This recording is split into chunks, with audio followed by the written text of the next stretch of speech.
नमस्कार दोस्तों, अपनी बात में आपका स्वागत है। दोस्तों, आज का जो विषय है वो है राम गोपाल यादव। राम गोपाल यादव आप जानते होंगे, समाजवादी पार्टी के राष्ट्रीय महासचिव और राष्ट्रीय प्रवक्ता हैं।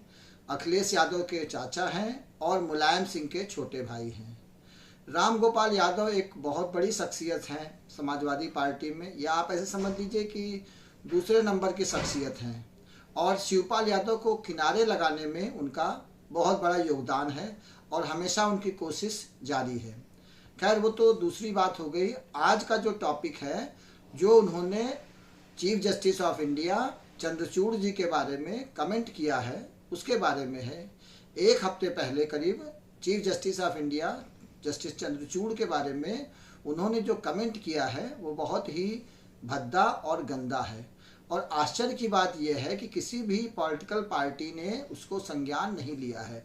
विरोधी पार्टियां तो खैर बिल्कुल नहीं लेती, लेकिन जो बीजेपी है, भारतीय जनता पार्टी है, उसने भी कोई संज्ञान नहीं लिया है, जो कि देश के लिए दुर्भाग्य की बात है कि मुख्य न्यायाधीश के बारे में इस तरह का गंदा कमेंट किया गया, वो भी एक राष्ट्रीय नेता द्वारा, और उस पर किसी ने संज्ञान नहीं लिया।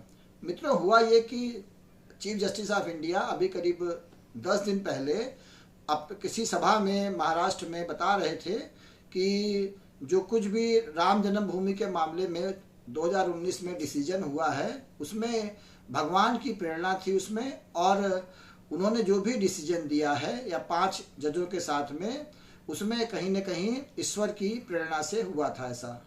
तो अब इसके बारे में जब राम गोपाल यादव जी से पूछा गया कि भाई चीफ जस्टिस ऑफ इंडिया इस तरह से कह रहे थे, तो उन्होंने पहले तो ये कहा कि क्या मुर्दों की बात कर रहे हो, मुर्दा जिंदा होते हैं तो भूत के रूप में, या मुर्दा भूत बन करके जनता के पीछे पड़ जाते हैं।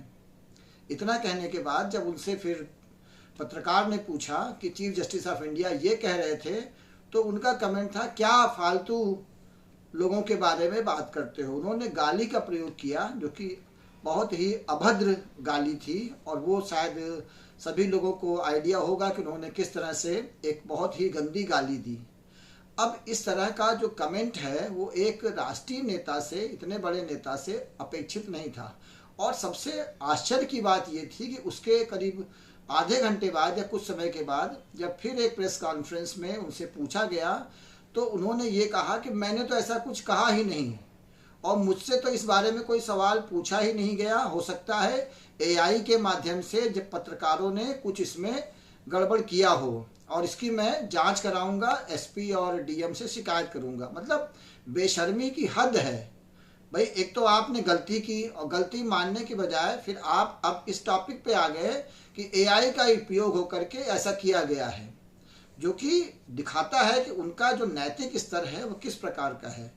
खैर, जो भी इन्होंने किया उसकी सज़ा उनको आज नहीं तो कुछ दिनों बाद मिलेगी। और उसके कुछ दिनों बाद अभी 26 तारीख को, 25 तारीख को शायद, हरिशंकर जैन, जो कि सुप्रीम कोर्ट में राम जन्मभूमि मामले में वकील थे, उन्होंने अटॉर्नी जनरल से इस बात की मांग की है कि राम गोपाल यादव जी के खिलाफ जो आपराधिक मुकदमा है, वो आपराधिक कानून 15A(b) के तहत मुकदमा चलाने की उनको परमिशन दी जाए। तो अब जो भी होता है आगे वो खैर अलग बात है, लेकिन इस तरह का आचरण एक राष्ट्रीय नेता से अपेक्षित नहीं था। तो इसी के साथ आज की बात खत्म होती है। धन्यवाद, नमस्कार।